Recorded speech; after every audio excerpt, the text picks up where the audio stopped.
자, 오늘 우리 본문 말씀 다 같이 보겠습니다.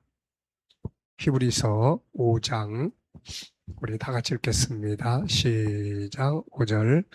또한 이와 같이 그리스도께서 대제사장 되심도 스스로 영광을 취하심이 아니요 오직 말씀하시니가 저더러 이르시되 너는 내 아들이니 내가 오늘날 너를 낳았다 하셨고, 또한 이와 같이 다른 데 말씀하시되 내가 영원히 멜기세덱의 반차를 쫓는 제사장이라 하셨으니 그는 육체에 계실 때에 자기를 죽음에서 능히 구원하실 이에게 심한 통곡과 눈물로 간구와 소원을 올렸고 그의 경외하심을 인하여 들으심을 얻었느니라.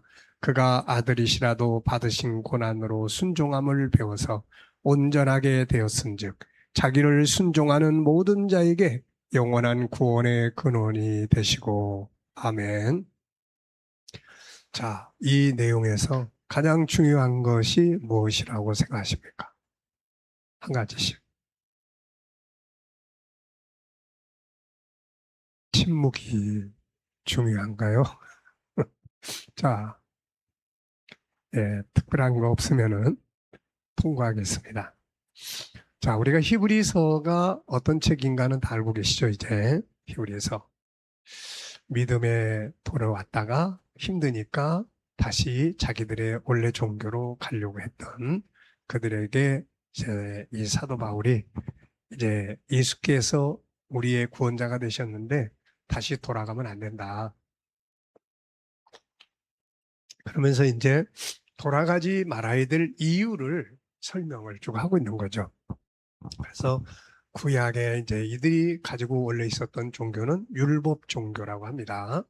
그리고 신약의 예수 그리스도는 복음이라고 이야기를 해요. 그러니까 율법은 행위와 의식을 강조하고, 복음은 믿음을 이야기하는 거예요. 자, 그래서 이제 율법에 중요한 내용들이 있어요. 율법 속에. 그 첫 번째가 천사였다. 천사. 왜 그들이 천사를 중요하게 여겼느냐? 이 구약을 읽어보면은 이스라엘 사람들에게 항상 천사들이 많이 나타나요, 이렇게. 그래서 이들에게 천사는 신비의 존재였고 능력의 존재였어요. 그러다 보니까 천사 숭배까지 하게 된 거죠. 그래서 1장, 2장에서는 천사와 예수 그리스도를 비교를 하죠. 결국 천사는 피조물이고 예수님은 창조주다 하는 이제 이야기를 합니다.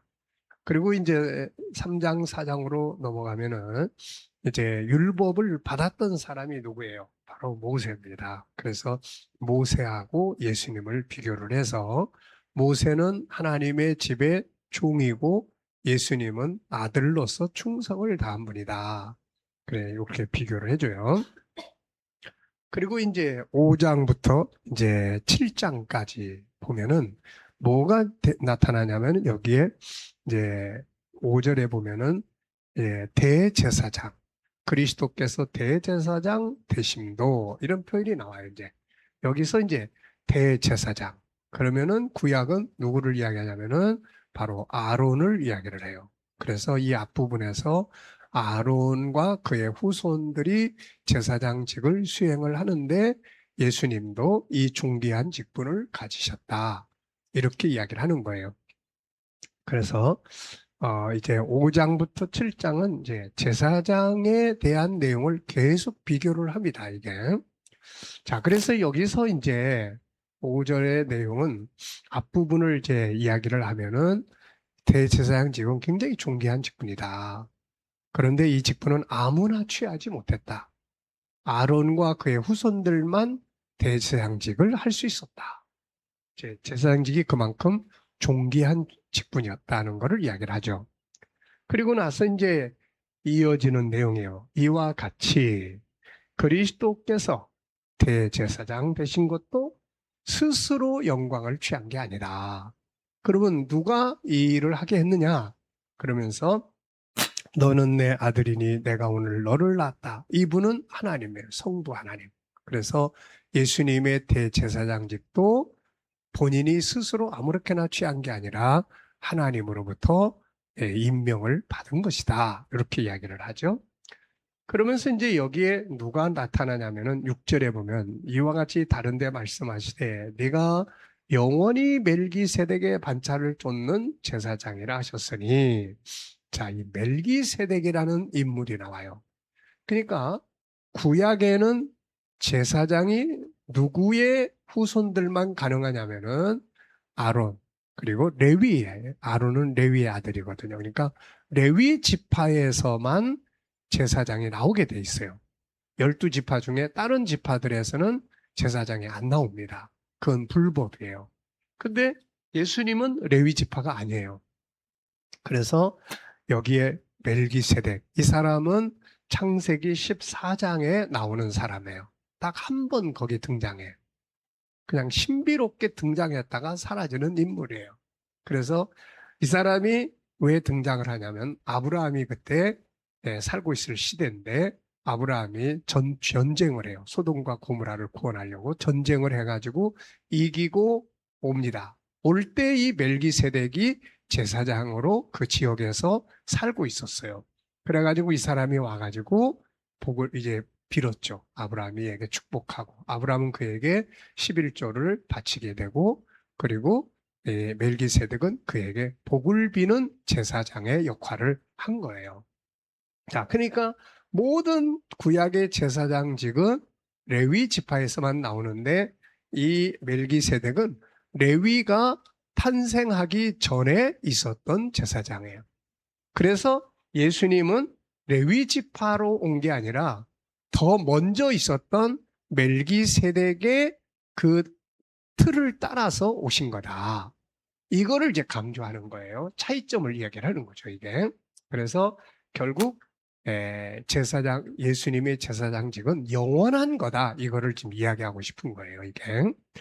자, 이렇게 했습니다. 그리고 나서 이제 7절에 보면은 그분이 이제 제사장이 되기 위해서 세상에 오셨어요. 육체를 입고 오신 겁니다. 왜 육체를 입고 오셨을까요?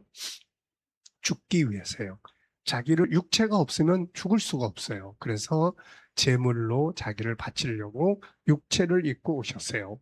그러면서 이제 이 땅에 육체를 입고 오셨으니까 육신을 입은 자로서의 고통과 괴로움과 이런 것들이 다 이제 경험이 되는 거죠. 채찍을 맞으면 아프고 그래요. 그리고 여기서 이제 승리하기 위해서 이분이 승리의 방법으로 뭘 사용했느냐?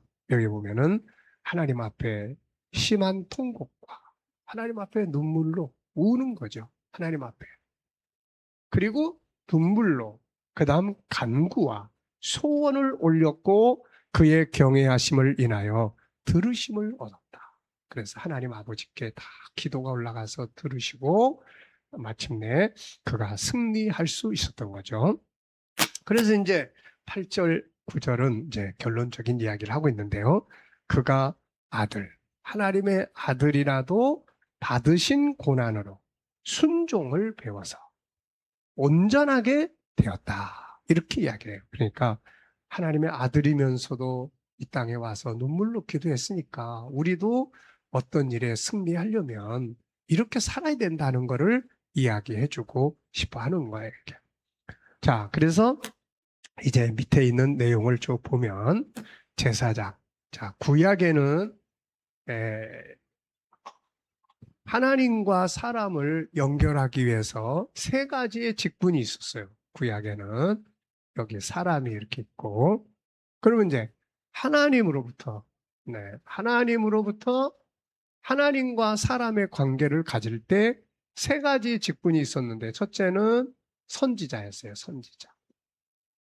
선지자는 어떤 역할을 하냐면 하나님의 메시지를 전달해 주는 거예요.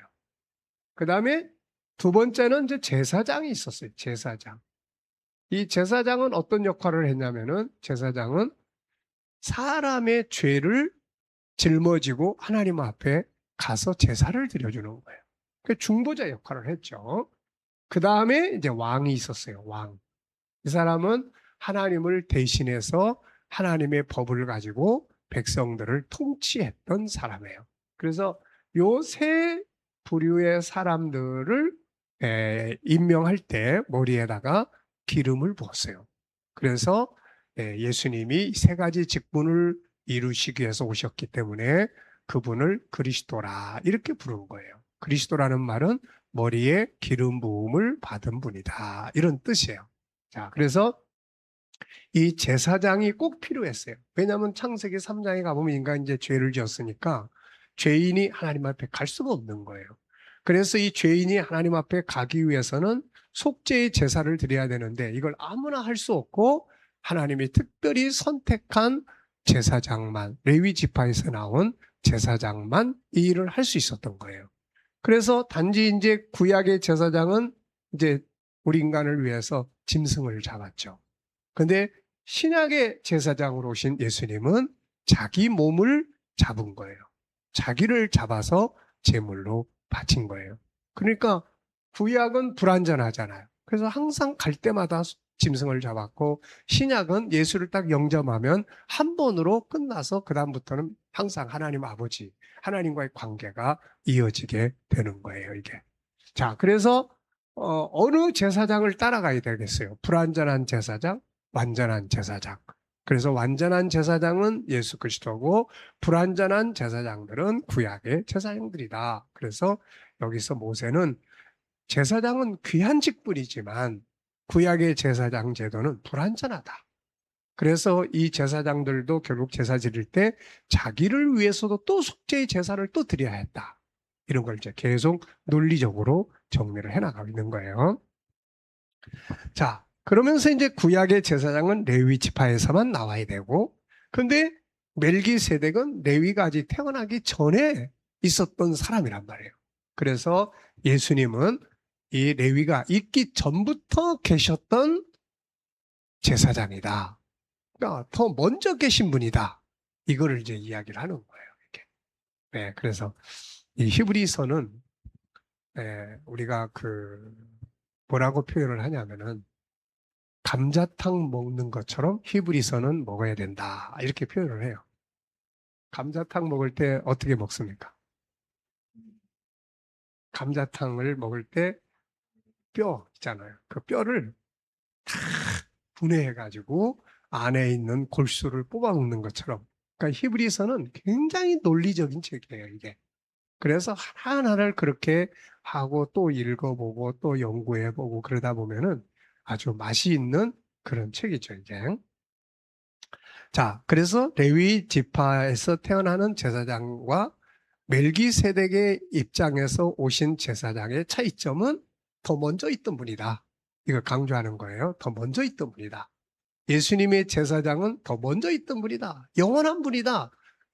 레위는 그 후에 태어난 사람이고 그래서 불완전한 존재다. 이걸 이제 강조하고 싶은 거예요. 그래서 멜기세덱의 이야기가 이제 7장에 가서 더 많이 나와요. 이 사람에 대해서. 자, 그 정도로 참고해 두시고. 자, 근데 이제 우리가 신약으로 넘어오니까 이제 예수님이 대제사장인데 구약에는 레위 지파에서만 제사장이 되는데 신약은 예수 믿는 사람들이 다 제사장이에요. 다. 그게 이제 한 민족을 초월한 온 세계적인 구원의 역사가 이제 출발이 된 거죠. 그래서 이제 여기 보면은 이제 베드로전서 2장 9절에 보면 베드로 사도가 이렇게 이야기를 했어요. 세 번째 이야기예요. 제사장된 성도의 사명. 그래서 이제 여기에 베드로가 뭐라고 말하냐면 이제 성도들을 향해서 너희는 왕 같은 제사장들이다. 이렇게 이야기를 해요. 너희는 왕 같은 제사장이다. 그러니까 두 가지 권세를 가진 거예요. 하나는 왕의 권세를 가진 게 우리 성도들이고 또 하나는 제사장의 권세를 가진 직분을 가진 거예요. 그래서 제사장이 오늘 구약에는 레위 지파에서만 신약엔 대제사장 예수 그리스도 그리고 그에게 속한 우리 성도들이 다 제사장의 역할을 가지고 있다 하는 거예요. 어떻게 잘 이해되셨어요? 그러면 이제 제사장의 사명이 뭐냐는 거죠. 사명. 제사장의 사명은 크게 세 가지예요. 크게. 자, 그래서 제사장의 사명은 크게 세 가지인데 핵심적인 거는 중보의 역할을 하는 거예요. 중보. 핵심적인 거는 중보의 역할을 하는 거예요. 자, 그러니까 하나님과 사람 사이를 연결시켜주는 중보 역할을 하는 것이 제사장이에요. 그래서 하나님, 그 다음에 우리 사람, 이거를 연결시켜주는 사람이 제사장이에요. 이거를 중보자다, 이렇게 이야기를 합니다. 그러니까 예수님은 이 하나님과 우리를 연결시키기 위해서 십자가를 지신 거죠. 그래서 이 십자가를 딱 지시고 하늘과 땅을 연결시킨 거예요. 그러면 이제 이 구약의 제사장들은 중보자의 역할을 했는데, 어떤 중보자의 역할을 했냐면은 세 가지의 중보 역할을 한 거예요. 이걸 오늘 우리들이 해야 되는 거예요. 이게. 그 첫째는 뭐냐면 백성들을 위한 중보의 기도예요. 그래서 제사장은 항상 중보 역할이에요. 자, 이 묵상책 지금 여긴 없죠? 네, 묵상책이 있으시면은 나중에 한번 보시면은, 이거 117페이지에 보면은 거기에 뭐가 나오냐면은 이제 요런 구약의 제사장 그림이 나와요. 117페이지 보시면 제사장 나오죠. 그 이 사람이 이제 입고 있는 의복을 보면은 이게 이제 중보적인 사명을 보여주는 거예요. 그래서 이 파란색 옷 위에 걸친 게 있어요. 보이죠? 파란색 위에 걸친 거. 이걸 에봇이라고 합니다. 에봇. 그리고 그 가슴에 있는 거 있죠? 가슴 부분. 그게 이제 12개의 보석이 거기에 딱 들어있어요. 이게 뭐냐면 이스라엘 12지파를 의미하는 거예요. 그래서 이 사람이 이제 하나님 앞에 갈 때마다 이스라엘 12지파를 대신해서 가서 하나님께 제사 지내고 그들을 위해 기도하는 거예요, 이게. 그래서 제사장이 해야 되는 첫 번째 기능은 바로 기도, 중보 기도다. 누구를 위해 중보 기도합니까? 오늘도 우리가 우리 자녀들을 위해서 중보 기도하고, 우리 가족들을 위해 중보 기도하고, 또 성도들을 위해 중보 기도하고, 안 믿는 사람들, 가족들 나가서 또 이 나라를 위해서, 세계를 위해서 중보 기도하는 거예요. 이게 이제 현대 옛날이나 오늘이나 제사장의 사명이에요, 이게. 그래서 예수님은 눈물로 기도하시고 하셨던 거죠. 그 다음에 이제 두 번째는 말씀이에요. 말씀. 율법을 가르칩니다, 이제. 백성들에게 율법을 낭송해주고, 율법을 해석해주고, 율법을 가르치는 거예요. 그러니까 성경을, 하나님의 말씀을 이제 가르치고 전하고 하는 거예요, 이게. 그래서 말씀을 가르치고 전하고. 이제 우리 아들들한테도 지난번에 카톡으로 이렇게 보내보라고 그랬는데, 어떻게 보내보시고 계세요? 네. 꾸준히 계속 보든 안 보든 신경 쓰지 말고, 그래도 발전을 하니까. 그것도 다 중요한 거예요. 그래서 말씀을 전달하고, 또 필요한 사람이 있으면 가르치고 나눠주고. 그 다음에 세 번째가 이제 생활이에요. 삶의 모델이에요. 삶의 모델. 그래서 이 사람들을 보고 백성들이 우리도 저렇게 살아야 된다 하는. 그러니까 제사장들은 하나님의 말씀을 가지고 있는 사람들이고, 이들이 이 말씀을 대표해서, 그래서 백성들이 문제가 있을 때 고쳐주고 올바른 길로 인도해주고, 그러니까 자기들이 모범이 돼야 되는 거예요. 모범. 그래서 요 세 가지가 바로 오늘 현대 제사장인 우리들의 사명이다 하는 거예요, 이게. 오늘날 가정의 문제도 이렇게 다 보면은 보통 이제 가장 많이 자녀들이 영향받는 사람이 부모들이잖아요. 그래서 어떤 경우에는 난 우리 아버지처럼, 우리 어머니처럼 난 절대 안 살아. 그래도 나중에는 그렇게 사는 거예요. 왜 그러냐면 이게 우리 뇌에 입력되는 게 말을 들어서 하는 이론보다 눈으로 촬영돼 버리는 거예요, 이게. 그래서 그런 부분들이 우리가 이제 조리원의 엄마들한테 항상 교육하는 게, 엄마 아빠의 행복이 행복하게 사는 게 자녀들에겐 제일 중요한 교육이다. 우리 세대는 그런 걸 잘 못 봤어요. 우리 세대는 엄마 아버지가 어떻게 행복하게 서로를 위로하고 격려하고 대화하고 소통하고 이런 것들을 우리가 잘 못 보고 컸어요, 이게. 그러니까는 어떻게 해야 될지 모르는 거예요. 그래서 지금은 교육과 훈련을 통해서 그 일을 해나가면서, 그래서 우리가 가정도 항상 보면은 병들게 하는 기능, 예, 자꾸 가족들이 다 병들게 하는 기능 속에 있는 가정이 있고 치유의 기능을 가진 가정이 있어요. 그래서 그런 부분들에 대해서 연구한 이런 내용이라는 걸 보면은 그 건강한 가정은 치유의 기능이 있어요.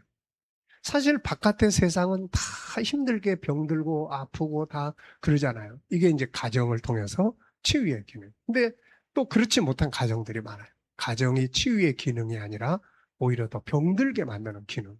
그러니까 우리가 이제 가정 클리닉도 그렇고, 근데 치유의 기능의 가장 핵심은 부부가 행복하게 사는 거. 부모가 행복하게 살아요. 행복하게 딱 사는. 그래서 제가 맨날 이야기 하잖아요. 애들 앞에서 혹시 싸웠으면은 애들 앞에서 반드시 화해를 해라. 애기 앞에서 반드시 화해를 해라. 왜냐면은 애들 속에 부모의 싸우는 기억만 있으면요. 애들이 심리적으로 굉장히 불안정해져요, 이게. 자녀들에게 제일 자녀들이 두려워하는 게 뭐냐면은 부모가 혹시 싸우다가 헤어지지 않을까. 이게 애들이 무서워하는 제일 첫 번째 내용이에요, 이게.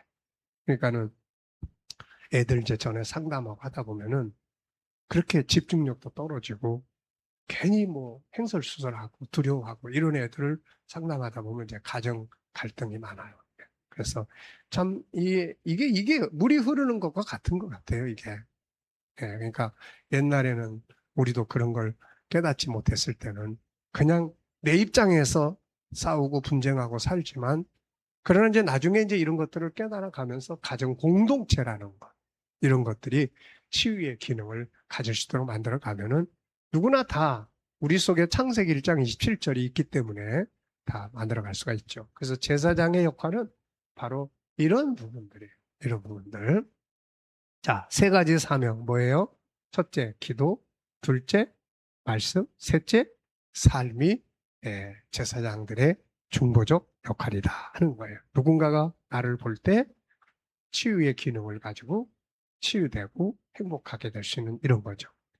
자, 그 다음에 보면은 이제 여기에 지난번에도 플러스 공식이 하나 나왔었어요. 혹시 기억나세요? 어떤 공식이 나왔었죠? 복음 플러스 믿음.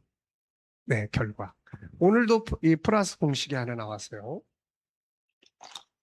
그게 뭐냐면은, 어, 이 본문 말씀 8절로 9절에 보면 이렇게 나와요. 아들이라도 받으신 고난. 고난 플러스 순종. 고난이지만 플러스 순종. 그 다음에 요게 이제 뭘 만들어내냐면 9절 온전함을 만들어내는 거예요. 온전함. 그러니까 우리는 항상 이게 뭔가 온전한 거를 소망하잖아요. 근데 그 앞에 플러스 공식이 있어야 돼요. 고난 플러스 순종. 그 다음 이코르 온전함. 그래서 예수님이 이제 그거를 모델로 보여주신 거죠. 그가 고난 속에 오셨고 그 고난을 거절하지 않고 순종했고 그걸 통해서 온전하게 됐어요. 예수는 온전하게 되셔서 뭐 하게 됐냐면은 순종하는 모든 자에게 영원한 구원의 근원이 되신 겁니다. 구원의 길이 돼 주신 거예요. 그분의 온전함은. 그래서 요걸 우리가 꼭 기억해야 되겠고요. 그다음에 이제 승리의 방법이 여기에 나타나고 있어요. 그게 뭐냐면은 예수님이 육체에 계실 때에 자기를 죽음에서 능히 구원하시리에게 요게 승리의 이 비결이에요. 통곡, 그 다음에 눈물, 그 다음에 간구, 그 다음에 소원. 우리가 심리 치유에 있어서도 요 통곡이 굉장히 중요한 치유의 역할을 합니다, 이거. 이게. 그러니까 안에 막 쌓여놓은 게 눈물 펑펑 쏟으면은 그게 밖으로 다 쏟아져 나와요, 이게. 그래서 이 통곡, 눈물. 그냥 눈물보다 더 강력한 게 통곡이에요, 이게. 그 통곡, 눈물, 간구. 근데 누구한테 했냐는 거예요. 이걸 사람한테 한 게 아니라 누구한테 했어요? 구원하실 분, 하나님께 했단 말이죠, 이게. 그래서 이게 바로 승리의 비결이다. 우리 사람이 해야 될 일은 사람이 하지만, 그러나 하나님이 앞에 통곡하는, 우는 것, 이런 부분들이 승리의 비결이다. 자, 오늘은 제사장의 기능에 대한 내용을 살펴봤어요. 잘 이해되셨죠?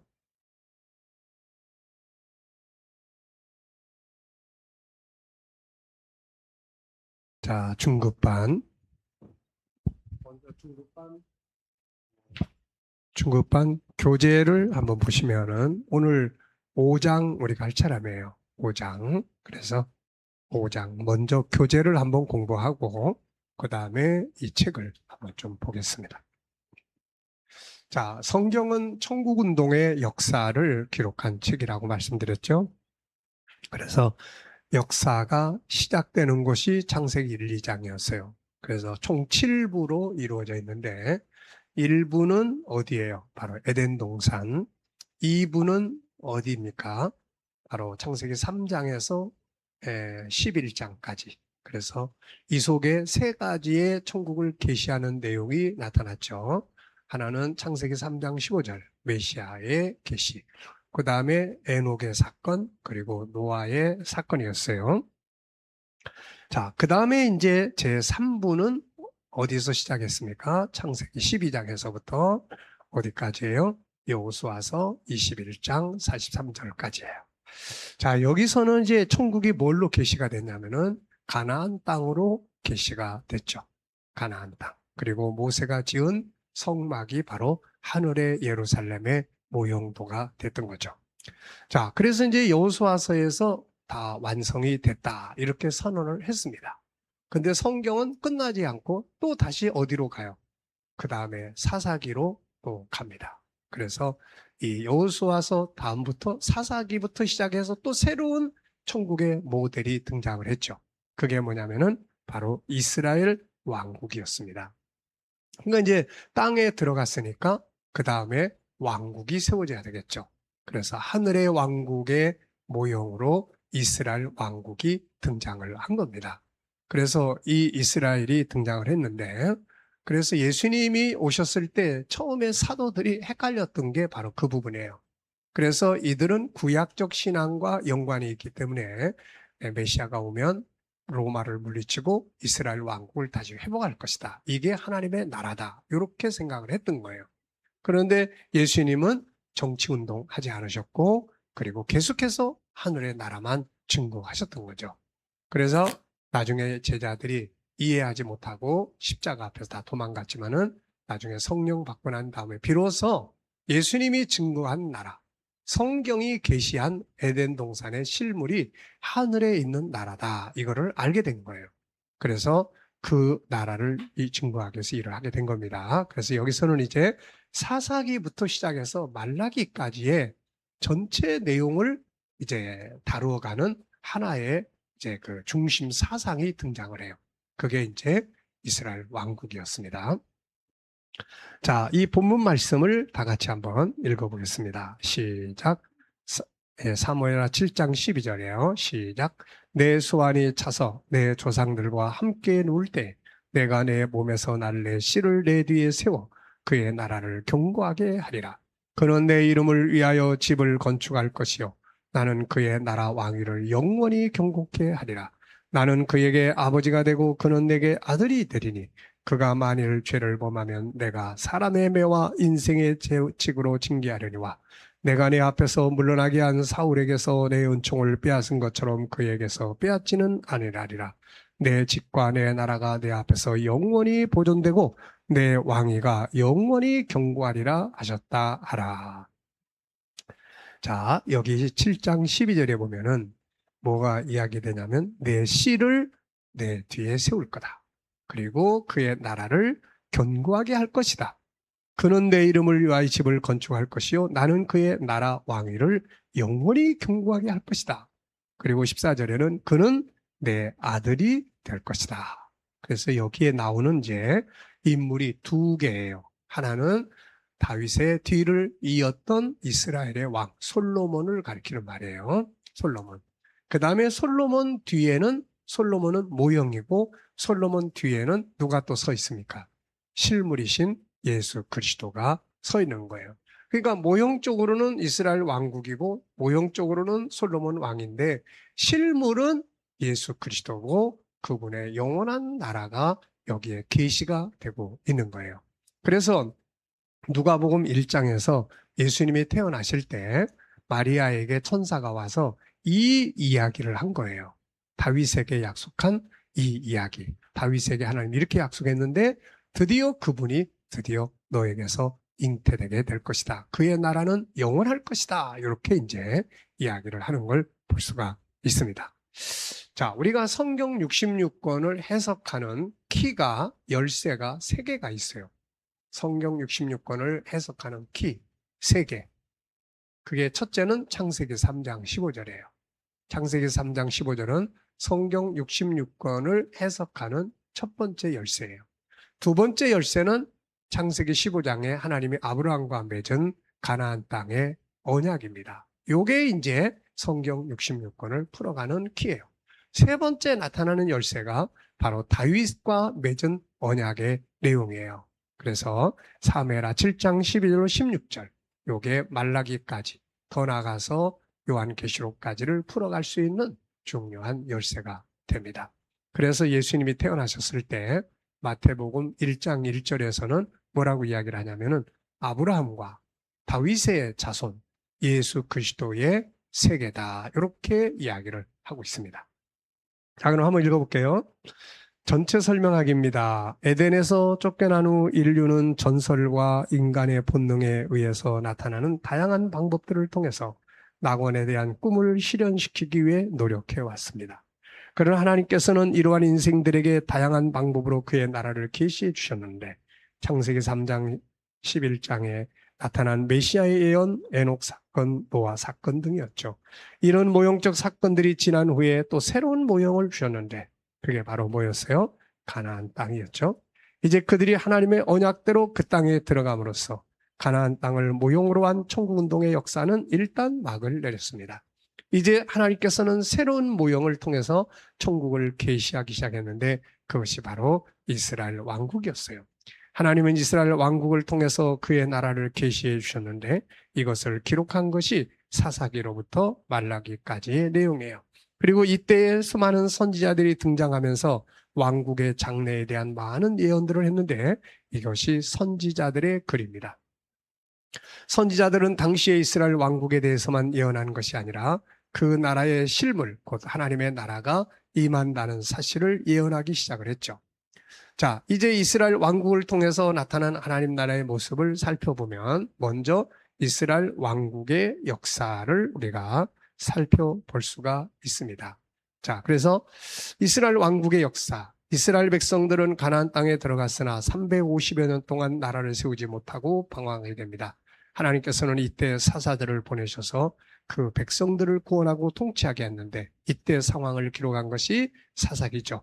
이런 역사의 과정을 거치면서 이스라엘 백성들은 자연스럽게 나라와 왕의 필요성을 느끼게 되어 마지막 사사인 사무엘에게 왕을 세워달라는 요청을 하게 되죠.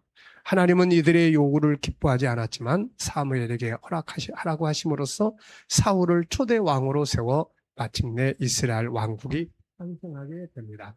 그러나 사울은 교만하여 하나님 말씀을 순종치 아니하므로 결국 하나님께 버림을 받죠. 이후부터 사울은 점점 하나님과의 관계가 멀어졌고 이스라엘의 새로운 왕으로 다윗이 기름 부음을 받습니다. 사울은 그를 죽이려고 힘쓰죠. 그러나 결국에는 사울이 무당을 찾아가고 마침내 길보아 산에서 블레셋과의 전투에서 사울은 죽게 되고 이런 역사를 다루고 있는 것이 사무엘상이에요. 사울의 죽음 이후 잠깐 동안은 유다 지파에는 다윗이 통치하고 나머지 이스라엘은 사울의 아들이 통치하지만 오래 갖지 못해서 망하고 결국은 다윗이 통합 이스라엘의 왕이 됩니다. 왕이 된 다윗은 사울과는 달리 오직 하나님이 기뻐하시는 일을 고민하는 사람이 되었고 그 결과 그는 수십 년 동안 방치되었던 법궤를 옮겨서 성막에 안치하게 됩니다. 이어서 자기는 백향목 궁에 거하는데 하나님의 궤를 장막에 모신 것을 안타깝게 여기게 되고 마침내 하나님의 성전을 건축할 뜻을 갖게 되죠. 바로 이때에 하나님께서는 너무나 감동하셔서 다윗을 칭찬했고 다윗에게 아주 중요한 계시를 주셨는데 그게 바로 메시아가 너를 통해서 올 것이고 그리고 그를 통해서 영원한 나라가 완성이 될 것이다 하는 계시를 준 거예요. 그리고 언약을 맺은 겁니다. 이게 바로 이제 우리가 읽었던 본문의 내용이에요. 다시 한번 읽어보죠. 이 내 수완이 차서 내 조상들과 함께 잘 때에 내가 내 몸에서 날 자식을 내 뒤에 세워 그 나라를 견고하게 하리라. 저는 내 이름을 위하여 집을 건축할 것이요 나는 그 나라 위를 영원히 견고케 하리라. 나는 그 아비가 되고 그는 내 아들이 되리니 자가 만일 죄를 범하면 내가 사람 막대기와 인생 채찍으로 징계하려니와 내가 내 앞에서 패한 사울에게서 내 은총을 빼앗은 것 같이 그에게서는 빼앗지 아니하리라. 내 집과 내 나라가 내 앞에서 영원히 보존되고 내 위가 영원히 견고하리라 하셨다 하라. 네, 잘 이해됐습니까? 이 언약 속에는 두 가지의 중요한 내용이 들어있어요. 첫째는 아들에 대한 약속이고 둘째는 그의 나라가 영원할 것이라는 약속이죠. 이때부터 이스라엘의 역사는 이것이 기본 뼈대가 됩니다. 마치 창세기 15장에서 하나님께서 아브라함과 맺은 가나안 땅의 언약이 그 이후 여호수아서까지의 중심이 되었던 것처럼 사무엘하 7장의 언약은 말라기서까지의 중심 사상이 되고 있는 거죠. 다윗의 후에 그 아들 솔로몬이 왕이 되어 성전을 건축하기로 했지만 그의 방탕함으로 나라가 둘로 나뉘게 되었고 북쪽을 이스라엘이라 하였고 남쪽을 유다 왕국이라고 부르게 됩니다.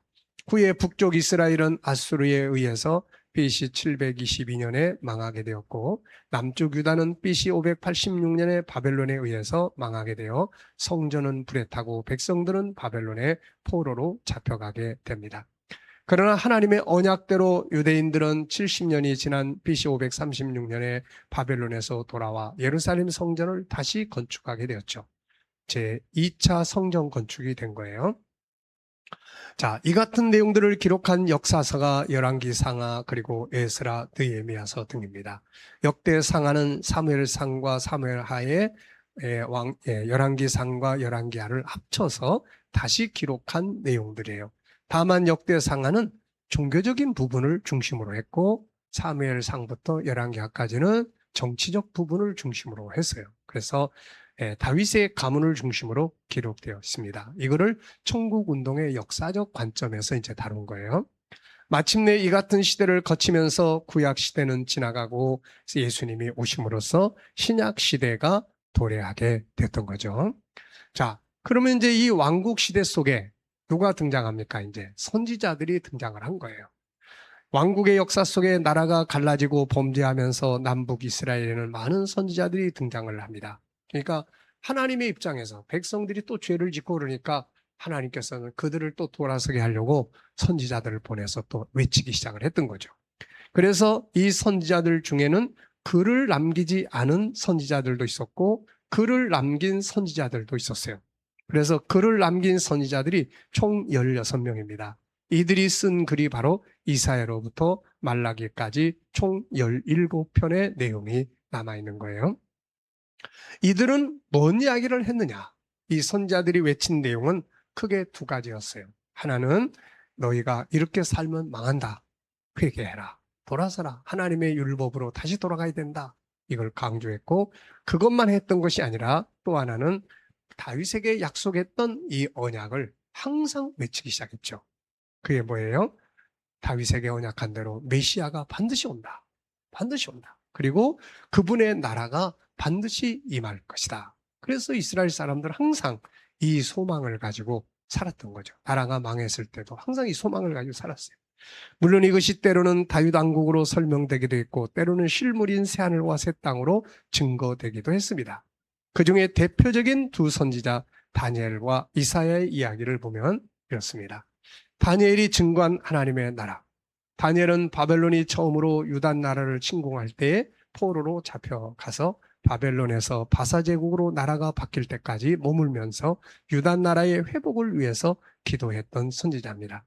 그런데 하나님께서는 다니엘에게 유대 나라의 회복이 아닌 그 나라의 실체가 되는 하늘의 나라가 임하는 내용을 계시한 거죠. 특별히 그 나라가 임할 때까지의 역사적 모든 과정을 계시함으로써 우리는 다니엘서를 천국의 이정표라고 부르고 있습니다.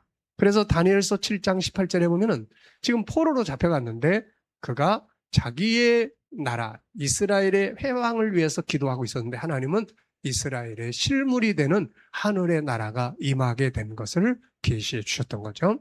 그래서 7장 18절에 보면 지극히 높으신 이의 성도들이 나라를 얻으리니 그 누림이 영원하고 영원하고 영원하리라. 그래서 지금 다니엘이 기도 중에 하늘의 보좌를 보고 있는 장면을 그림으로 그리는 거예요. 자, 두 번째는 이사야가 본 임하는 새로운 세계 곧 새하늘과 새 땅. 이사야 선지자는 BC 740년에서 690년대에 일했던 선지자예요. 이때는 북쪽 이스라엘의 멸망과 함께 남쪽 유다에 혼란하던 시기입니다. 이때 등장한 이사야 선지자는 유다와 예루살렘의 멸망과 주변 나라들의 멸망을 함께 예언한 선지자였죠. 그런데 이사야 선지자 역시 유다 왕국의 멸망을 예언하면서도 다윗의 후손인 메시아로 말미암아 이루어질 새로운 왕국에 대해서 예언을 합니다. 이때 하나님께서는 유다 왕국의 실물이 되는 새로운 세계 곧 하나님의 나라의 임하심을 계시해 주셨죠. 특히 새하늘과 새 땅이라는 주제가 이사야서에 처음으로 등장을 합니다. 그래서 이 주제만이 아니라 그 나라의 상태를 구체적으로 설명하여 주심으로써 인류에게 큰 소망을 갖게 하셨죠. 물론 이 내용은 요한계시록 21장, 22장의 새하늘과 동일한 세계가 됐던 거죠. 우리는 이 세계 속에서 에덴 동산을 잃어버린 후에 이상 세계를 찾아온 인류의 간절한 꿈이 실현되어 있는 것을 볼 수 있습니다. 자, 이사야에게 계시된 하나님의 나라. 이사야서 65장 17절 다 같이 읽어보죠. 보라, 내가 새 하늘과 새 땅을 창조하나니 이전 것은 기억되거나 마음에 생각나지 아니할 것이라. 자, 그러니까 이사야는 지금 다윗 왕국을 위해 기도하고 있는데 하나님은 그 실물을 보여준 거예요. 그래서 새 하늘과 새 땅을 창조하는 것을 보게 된 겁니다. 계시록에 나오는 이름이 바로 여기에 등장하는 거예요. 그가 증거한 천국 새 하늘과 새 땅의 성격은 이렇습니다. 우선 그 나라는 전쟁이 없는 나라다. 평화의 세계다. 그리고 질병과 고통이 없는 세계다. 죽음이 사라지는 세계다. 이런 것들을 이제 강조해요. 그러니까 인간의 꿈이 실현된 세계가 온다. 이거를 외친 거예요. 그가 증거한 새 하늘과 새 땅의 실체는 요한계시록 21장, 22장이죠. 그는 우리 인간의 꿈이 실현된 세계를 예언해 주었던 겁니다. 그래서 이 이사야서 속에는 이 우리의 부활도 설명되어 있고 변화도 설명되어 있고 다 설명이 되어 있어요. 자, 그러면서 이제 이렇게 왕국 시대에 또 쓰여진 책이 또 하나 있는데 바로 시가서입니다. 그래서 이 사사기부터 말라기까지는 크게 세 가지 내용이에요. 왕국의 역사, 선지자들의 글, 그 다음에 시가서. 그러면 이 시가서는 뭐냐? 자, 우리는 세상에 태어나서 어디를 향해서 가는 사람들이에요? 천국을 향해서 가는 사람들. 근데 천국을 향해서 가는 사람들이 꼭 알아야 될 5가지의 부록이 필요해요. 그래서 그 5가지의 부록이 바로 이 욥기, 시편, 잠언, 전도, 아가서예요. 그러면은 이제 이거는 무슨 책들이냐? 네. 사사기부터 말라기까지 속에는 역사 선지자들의 예언과 함께 등장하는 것이 시가서의 5권이다. 욥기, 시편, 잠언, 전도, 아가서예요. 그러니까 우리가 천국을 향해서 가면서 꼭 알아야 될 게 5개가 있는데 그 첫째는 욥기서예요. 혹시 욥기서 읽어보셨나요? 욥기서는 내가 하나님 잘 믿는데 왜 이런 고난이 나에게 왔나요? 하는 이 질문이에요. 왜? 우리가 신앙생활 하면서 천국을 향해서 가는 사람들이 가다 보면 사업의 실패, 가족의 죽음, 또 가정의 여러 가지 그런 어떤 사건, 사고, 자녀 문제, 뭐 수많은 문제들. 그러면 사람들은 보통 어떤 질문을 해요? 내가 잘못 믿었나? 내가 하나님밖에 모르고 살았는데 왜 나한테 이런 일이 생기지? 하나님 계시는 건가? 여기에 대한 답을 얻으라고 욥기서를 써놓은 거예요. 그러면 욥기서를 들어가 보면 이제 아주 그런 이야기들이 사람들이 다 그렇게 말합니다. 욥이 고난을 받았잖아요. 하루아침에 10자녀 죽고 재산 다 도둑맞고 몸은 병들고 그러니까 그런데 그 이유를 아무도 몰라요. 욥도 모르고 그 부인은 하나님이 어디 계시냐? 하나님 저주하고 죽어버려라. 아주 그냥 폭언을 했죠. 그리고 그 친구들도 그렇게 좋은 친구들이 와서 야, 하나님은 죄 없는 자를 심판하지 않는데 네가 모르는 죄가 분명히 있을 거다. 빨리 찾아서 그거 회개해라. 그럼 하나님 너를 다시 돌이킬 거다. 이게 참 기가 막힌 이게 인간적인 닥달을 한 거죠. 그럴 때 욥은 나도 모르겠다. 왜 그런지. 그러면서 이제 이 책에서 우리한테 주는 답이 뭐냐. 하나님께서 하나님의 뜻을 이루기 위해서 사용하시는 고난이다 하는 것을 보여주는 거예요. 마귀를 굴복시키기 위해서. 그래서 예수님의 고난이 하나님의 뜻을 이루기 위한 것인 것처럼 이런 고난들이 우리한테 있단 말이에요. 뭐 잘못 믿어서가 아니라. 이거를 우리는 그런 기준으로만 보서는 안 된다. 분명히 하나님의 뜻을 이루기 위해서 사용되는 고난이 있다 하는 것을 우리에게 보여주는 거예요. 자, 시편은 뭐냐? 시편은 이제 노래예요. 그래서 창세기부터 요한계시록까지의 역사를 노래로 만들어 놓은 거예요. 노래로. 그래서 시편 1편, 2편은 창세기 1, 2, 3, 4장의 이야기를 노래로 만들어 놓은 거고 시편 149, 150편은 요한계시록 20장, 21, 22장에 이런 내용들을 만들어 놓은 거예요. 그래서 이제 우리가 천국 가는 날 동안에 부를 노래는 하나님 나라 운동에 대한 노래다 하는 거예요, 이게. 그 다음에 이제 잠언은 뭐예요, 이제. 우리가 천국 가는 날까지 보면은 세상은 여러 가지 함정이 많아요. 함정이 많습니다. 죄의 길도 많고 어리석게 행동할 때도 많아요. 우리가 세상을 살아가면서 지혜로운 길을 가야 되는데 어리석은 길로 갈 때가 많단 말이에요, 이거. 그래서 솔로몬이 잠언에다가 뭐라고 써놨냐면은 잠언은 어리석은 길과 지혜로운 자의 길, 악인의 길과 의인의 길, 이거를 구분해서 정리를 해놓은 거예요, 이렇게. 그래서 지혜로운 길을 가라. 근데 이제 전도서가 그 다음에 등장을 했어요. 이게 왜 나왔느냐? 솔로몬이 자기가 이야기해놓은 지혜로운 길로 못 간 거예요, 이렇게. 가다 보니까 자기가 가지 말라고 한 길로 자기가 가버렸어요. 가다 보니까는 방탕하고 타락하고 술 취하고 그러다가 나중에 살고 나니까 인생이 너무 허무한 거예요. 인생이 너무 무의미하게 사는 거야. 그래서 이제 전도서를 쓰면서 헛되고 헛되다. 모든 것이 헛되다. 그러면서 마지막 결론으로 뭘 이야기하냐면은 우리가 헛되지 않게 인생을 살아야 된다. 다시 잠언으로 돌아가는 장면을 봅니다. 그래서 하나님을 경외하는 것이 지식의 근본이라는 말을 잠언 1장 7절에서 했는데 전도서 12장 마지막 절에서 이 솔로몬이 다시 그 이야기를 해요. 하나님을 경외하고 그의 명령을 지키라. 이것이 인생의 본분이다. 이렇게. 자, 그래서 전도서의 짝이 어느 책이냐면은 마태복음, 마가복음, 누가복음, 요한복음, 사복음서예요. 전도서는 솔로몬이 등장했고 사복음서는 예수님이에요. 헛되지 않게 살려면 예수님처럼 살아야 되고 이 솔로몬은 세상 나라의 즐거움을 추구하는 데 인생을 다 낭비했고 예수님은 하나님 나라를 위해서 살아간 거죠. 그래서 전도서의 마지막 장면은 헛되지 않게 살려면 예수 그리스도를 따라가라. 날 따라오지 말고 예수님을 따라가라. 그 이야기예요. 그리고 이제 마지막으로 등장하는 게 아가서입니다. 천국 가는 날 동안에 동역자로 준 사람이 있어요. 천국 가는 날까지 함께 창조의 역사를 이루고 함께 사명을 이루고 함께 행복하게 천국 가는 날까지 여행하라고. 그게 누구예요? 부부죠, 부부. 그래서 이 아가서는 천국 가는 과정에서의 사명의 동역자인 부부의 가정생활에 대한 이야기예요. 이 부부의 가정생활에 대해서 참 솔로몬과 술람미라는 두 사람이 등장해요. 한 사람은 왕이고 한 사람은 포도원의 농부입니다. 그런데 이들이 신분을 초월해서 그들이 하나님의 뜻을 이루게 되는 장면을 보게 돼요. 그 속에 사용된 가장 중요한 행복의 도구는 언어였어요. 언어. 이들도 이제 아가서 5장쯤 가다 보면은 이 언어가 싸나워집니다. 그래서 언어가 싸나워지니까 다투게 되고 다시 빨리 회복을 하는데 이 회복할 때 보니까 언어가 다시 부드러워지기 시작한 거죠.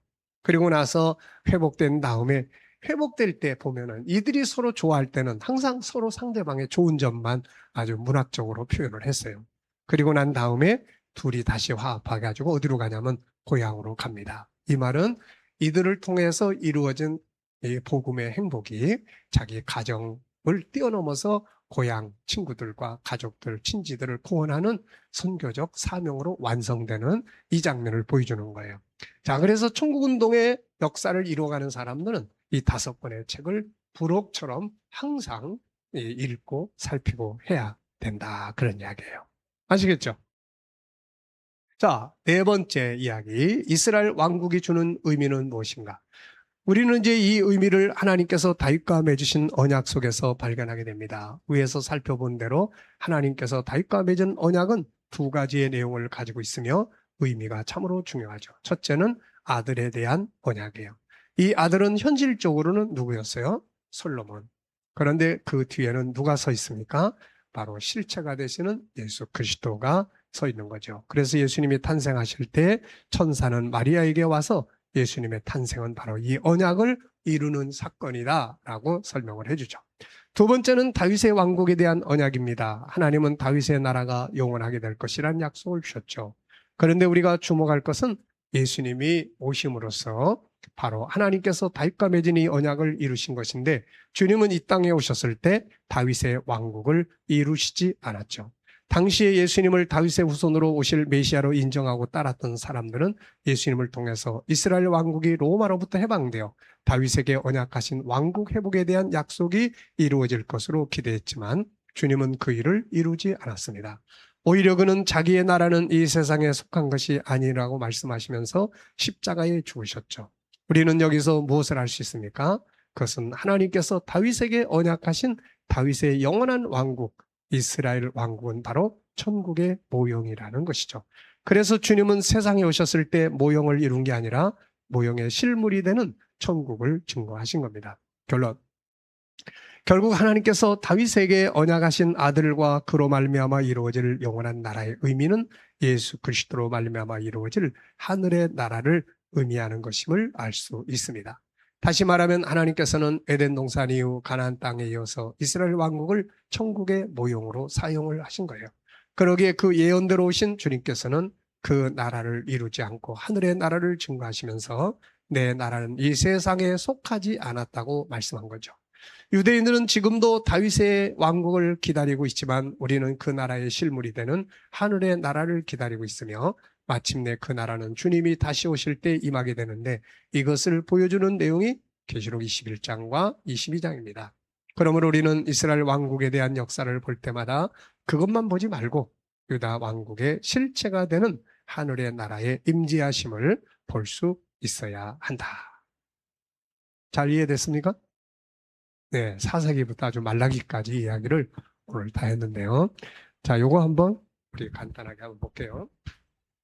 자, 페이지로는 이게 몇 페이지쯤 되냐면은 116페이지 보시면은, 자, 이제 이거는 이제 그림을, 사진을 통해서 보게 됩니다. 자, 115쪽 다음 페이지. 자, 여기에 다윗이 이제 악기를 잘 다뤘죠. 그가 다룬 악기예요. 자, 어딘지 찾았어요? 자, 사사기에서 출발하여 말라기에서 마치는 이스라엘 왕국을 통해서 계시되는 천국의 역사. 옆에 있는 거는 그림이에요. 이 전문 작가한테 이 그림 하나당 5만 원인가 그렇게 주고 맡겨서 이게 이제 영상 속에 들어가는 그림이라 잘 그리게 했던 거죠.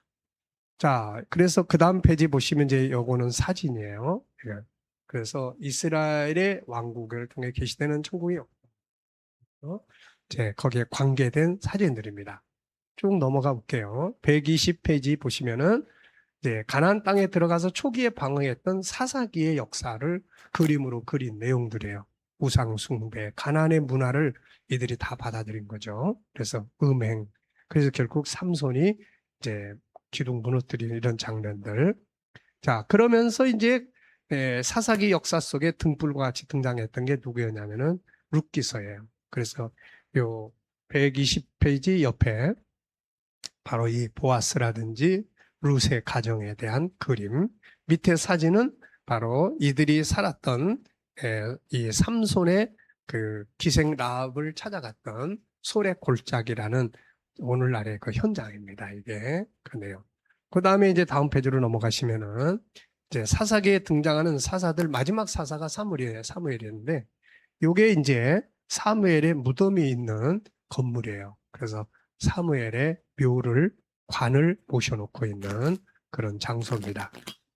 그리고 나서 이제 사무엘 상하러 이제 넘어가죠. 그래서 이 이제 124쪽으로 보면은 다윗이 이제 수금을 타는 요 장면을 이제 동상으로 만들어 놓은 거예요. 예루살렘에 가면은. 자, 이렇게 해서 이제 성전 건축을 고민하던 다윗에게 이제 하나님께서 언약을 맺죠. 자, 127쪽으로 넘어가 보세요. 여기 이제 사진은 이게 밑에 이제 옛날 도성의 자리예요. 다윗 시대의 옛날 도성의 자리. 그래가지고 여기에 위에 현대 건물들이 지금 지어진 거예요. 그리고 옆에 그림은 다윗이 하나님과 맺은 언약이에요. 언약의 그림. 너를 통해서 이제 메시아를 보낼 것이다 하는 언약. 자, 그리고 이제 그 뒤로 넘어가 보시면은 다윗의 집터들에 대한 내용. 자, 그리고 옆에는 이제 이스라엘이 무너지고 나라가 망하고 갈라지고 그러면서 포로로 잡혀가고 하는 그런 그림들이에요. 그리고 나서 130쪽으로 가시면은 자, 여기에는 이제 두 곳의 이야기가 사진으로 나와 있어요. 130쪽의 사진은 이란에 있는 사진이에요. 이란. 그래서 그때 당시에 이제 이란에 저는 못 가고 우리 친구 선교사가 거기에서 일을 해서 그 친구한테 이제 차비 들여가지고 보냈죠. 그분이 한국에 나와 있을 때. 그래가지고 이 사진 찍으려고 이제 사람을 사서 보냈던 기억이 있어요. 그리고 이제 이 오른쪽에 있는 것은 또 이제 터키에 있는 다니엘의 무덤이라고 주장하는 곳이에요. 그러니까 다니엘의 무덤이 여기저기 있다고 다들 자기 나라에서 주장을 합니다. 이렇게. 자, 그래서 그런 내용들이에요. 그리고 이제 132쪽, 그 다음 페이지 넘어가 보시면은, 여기는 이제 이집트예요. 이집트의 에레미야의 무덤이라고 하는 곳을 이제 가봤는데 그 사진입니다. 그래서 그 옆에 에레미야의 관이라고 하는 것을 이제 찍어 놓은 거예요. 그래서 우리가 에레미야서를 읽어보면 에레미야가 마지막은 이 애굽으로 내려갔어요. 애굽으로 가는 이스라엘 백성들하고 따라가서 애굽에서 이제 죽은 거는 맞는 것 같아요. 그리고 그 옆에 그림들은 이제 다니엘의 그런 그림들이고요. 자, 그리고 이제 134쪽으로 넘어가면은 이게 이제 유프라테스 강 하류 줄기인데 우리가 가서 찍은 사진이에요. 그래서 여기에 이제 유대인들이 포로로 잡혀와가지고 예루살렘을 그리워하면서 이제 기도했던 그런 이제 내용들이죠. 그리고 나서는 이제 136쪽에 가면은 여기에 이제 말라기서가 나옵니다. 그래서 말라기서에 나오는데 말라기는 마지막 선지자예요. 마지막 선지자. 그래가지고 137쪽으로 넘어가 보시면은 그림은 말라기가 외치는 그림이고 옆에 사진은 여기에 이제 모든 선지자들, 그러니까 이스라엘의 선지자들의 무덤이다. 이렇게 써놨어요. 그래서 여기에 이제 영어 보면은 Tombs of the Prophets 이렇게 써놨는데, 그러니까 선지자들의 이제 시신들을 여기다가 이제 장례했다는 이제 그런 내용들이에요. 자, 이렇게 해서 이제 140쪽으로 넘어가시면은 그 페이지 보시면은 구약의 여행을 마치면서 이래서 이제 구약의 여행을 마치고 신약으로 넘어가는 그런 내용이 되겠습니다. 자, 그러면 이제 오늘은 여기까지 그림 구경까지 다 했습니다. 자, 다음 시간에는 이제 5부 예수 그리스도를 통해서 그래서 그러게 말입니다. 처음부터 거는 이제 여러분들 읽어보시고 복습을 하시기 바랍니다. 자, 질문하실 거 있으면 하시고. 그러니까 성경은 역사예요. 역사. 그리고 시가서 5권은 성도가 고난 당할 때 참 괴롭잖아요. 답을 욥기서에서 찾는 거고 이제 또 그런 시가 성도들의 문화죠. 문화. 성도들이 즐기고 누려야 될 문화, 노래와 춤과 이 모든 것들은 시가서에서 이제 시편에서 보여주는데 주제는 이 세상의 모든 춤과 노래는 다 방탕과 타락, 세상 나라, 슬픔 이런 게 들어있는데 우리가 부를 노래는 천국의 역사에 대한 소망의 노래죠. 그리고 잠언은 지혜로운 길과 미련한 길, 그 다음에 전도서는 자기가 이야기했지만은 그 길로 못 가고 나중에 보니까 너무 인생이 허무해서 인생의 허무를 가지 않도록 한 거고 이제 나아가서는 천국운동의 동력자인 부부의 가정생활, 이게 얼마나 소중한 겁니까, 이게. 그래서 이런 것들을 이제 부록처럼 그렇게 써놓은 거예요. 근데 항상 주제는 보면 다 천국과 영생이에요. 그래서 그날을 주제로 해서 써놓은 것이다. 자, 그럼 오늘 여기까지 하고 마치겠습니다. 기도하겠습니다. 걸어가신 주님 감사합니다. 선지자들을 통해서 계시하셨던 하나님 나라 운동의 역사를 오늘 우리가 다시금 성경을 통해서 또 현장들을 통해서 볼 수 있게 하심을 감사합니다. 그들이 가졌던 믿음과 그들의 삶이 오늘 우리의 믿음이 되게 해주시고 우리의 소망이 될 수 있게 하시고 이 믿음으로 더욱더 새 멸망으로 향해서 가는 세상에 속하지 않고 하늘에 속한 사람으로 살아갈 수 있도록 우리의 가정들과 우리 자녀들 위해 함께하여 주시옵소서. 감사하며 예수님의 이름으로 기도하옵나이다. 아멘.